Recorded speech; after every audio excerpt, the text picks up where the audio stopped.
Professor Felix Salako, the current Vice Chancellor of the Federal University of Agriculture, Abeokuta.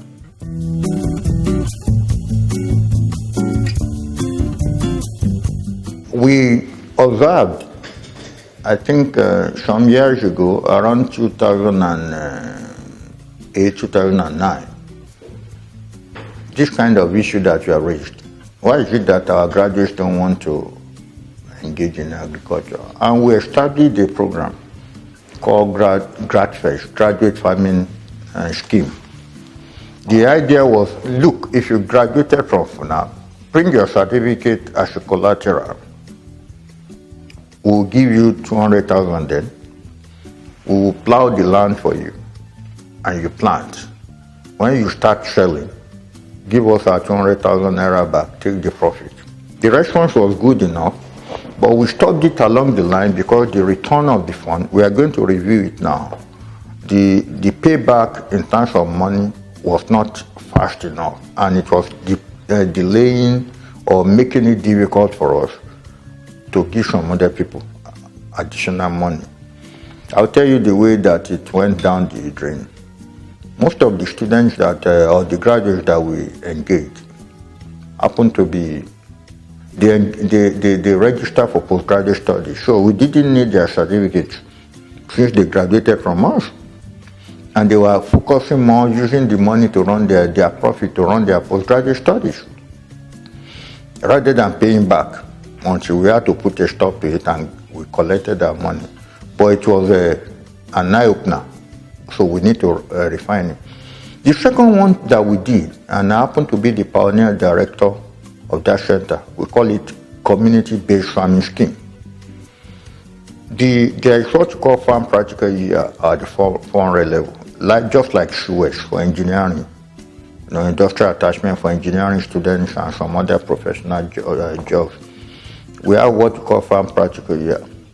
And we thought that, look, keeping these students on campus is making them to feel that the comfort, or it's like keeping them in a comfort zone where we must look for diesel to power generators to give them electricity so that we don't get into trouble with them and all that. We thought, look, the rural area is not like that. And they should have a feel of what a rural area is. So we moved to the 4 geopolitical zones of Ogun State. We went to Odelemo, we went to Odogbolu. Odelemo should be the Remo area, Odogbolu, Ijebu area. We went to Shagaorile, Abeokuta area, and we went to Iwoye-Ketu.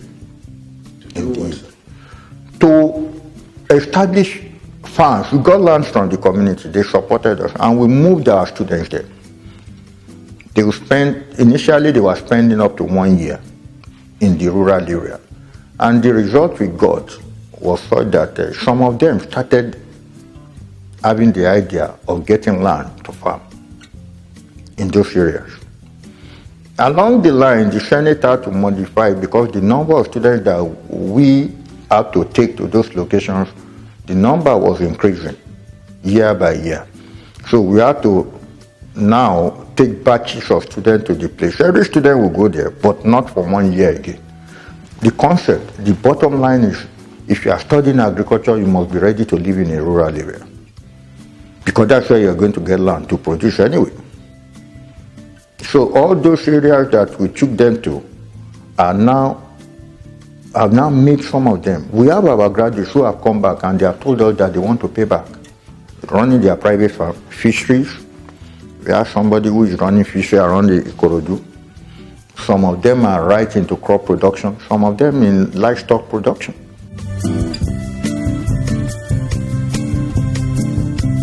In terms of issue of agricultural development, we have a particular breed of chicken now that we are promoting that has also been registered by the National Genetic Resources and Biotechnology Center. We call it FUNAB Alpha. That was something that Professor Olufunmilayo Adebambo, who retired in December 2018, worked on for about 4 decades. we are already marketing that to farmers. The idea is an improvement on local chickens, better meat, and the ability to withstand the stress of the environment, unlike all the imported breeds and the rest of it. We have that as a technology we are selling out. Apart from that particular technology, we also, as I said, we are involved in cassava production. Yes, the varieties developed for cassava might not have come from FUNAAB, but we are involved in the propagation of improved varieties of cassava.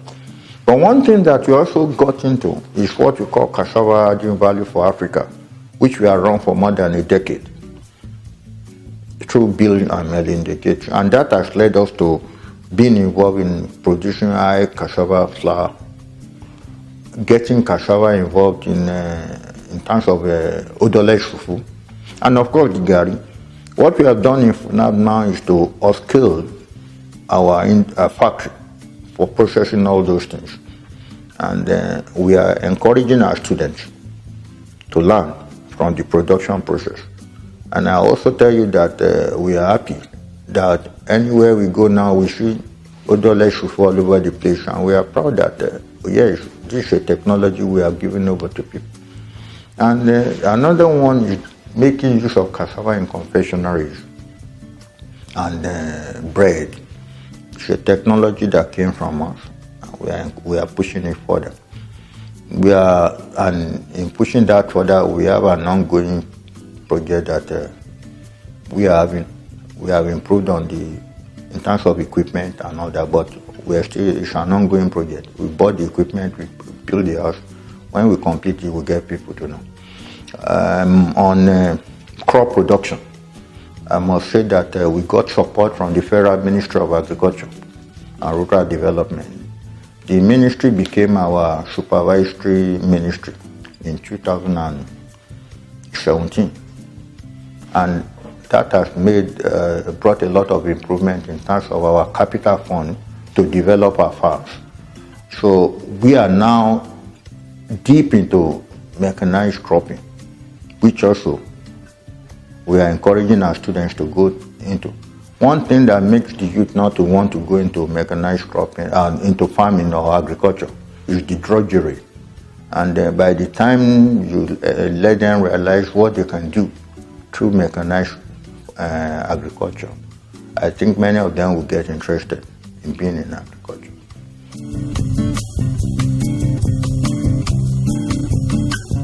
The fact that we import things does not mean we need them.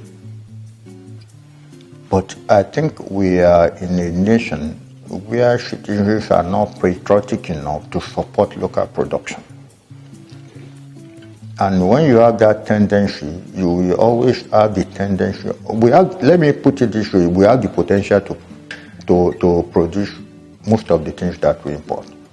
But if you have an economy that is run by traders, those who just believe, let's make money, even when you produce enough, the security might not be there for local production, and everybody starts running after imports.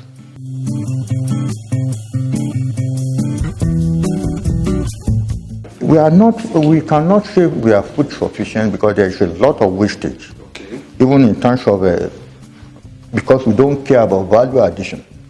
The ones that we produce get to, well, I don't know how Oshodi looks now because I live in Abeokuta, but the Oshodi of those days was Oshodi where you have fruits, vegetables rotting away. No, they bring them from the Indian lands, but they get to Lagos and they rot away.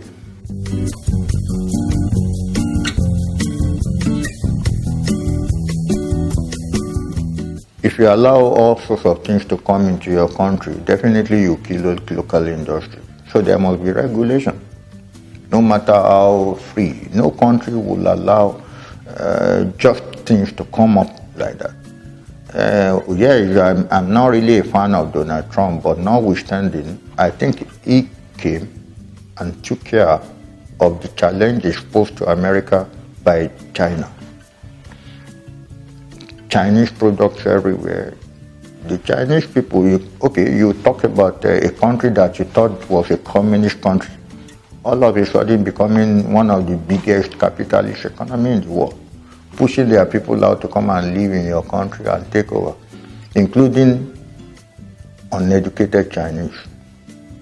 That is the kind of thing you may get when you allow, in the spirit of ECOWAS in this country, at a point in time, we allow all sorts of people to come in, and we reacted negatively at a point. That was when the concept of Ghana must go came in. You see, that is the kind of thing you get. Reactions will come, but already we are even importing just anything from anywhere. So if we allow imports, people will keep trading and trading. They will not even think of production.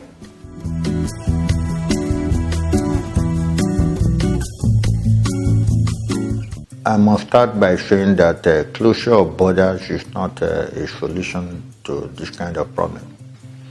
There must be commitment from the people. There was a time we toyed with the idea of what we call ethical revolution under the military. We really need ethical revolution in the country, but it must come from the mind.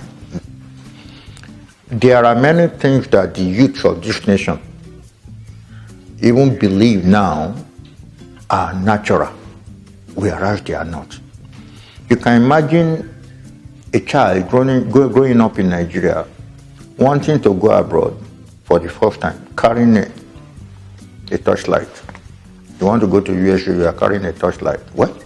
Do you need it? You need it in Nigeria, but the orientation has been that, look, everywhere in the world, you have electricity failure. So the solution to this, the production level of our food crops or livestock must go up. Before we can block the borders, we must produce enough. Now, even when you are going to close the borders, you need to do it gradually. Again, you and I, let's face the reality. If you want to buy rice now, are you going to really buy local rice with stones? And when we buy ofada, anyway, we have ofada now that does not really contain stones. It's usually as a delicacy. It's not like the normal thing that we eat when we were young. Because it's cheaper to quickly run to the market and buy this Indonesian rice, Asian rice generally. So closing the border is going to come with commitment. Commitment from the people and the government. The law enforcement agents must be up and patriotic enough. If you are at the border and you allow anything to go, well, I know enough to realize that law enforcement agents are not saints all over the world, anywhere in the world. But in countries where things are working, majority of them are patriotic enough to support their nation. So the issue is production level and storage level, value addition, all those things, post-harvest losses prevention must come into play. Why am I saying this?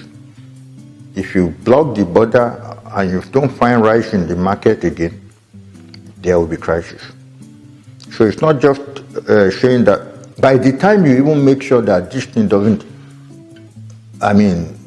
these things are not needed, naturally the importation will be reduced.